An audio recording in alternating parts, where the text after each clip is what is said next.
Á íbúafundum módeli stillt upp sem nemendur í hverfinu höfðu gert. Drög að framtíðarsýn hverfanna eru kynnt og íbúum gefinn kostur á að gefa hverfinu sínu einkunn eða koma með sínar eigin hugmyndir.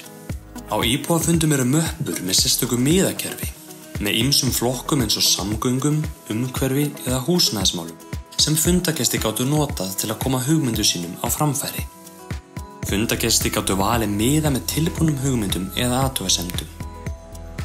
Eða tekið tóma miða og skrifa á þá sínar eigin hugmyndir að breytingum.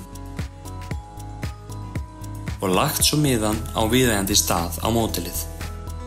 Með þessari aðferð skráning á niðurstöðum funda bæði fljótleg og auðveld. Allar hugmyndir eru svo skráðar í stafrænan kortagrunn sem birtur á heimasíðu hverfiskipulagsins.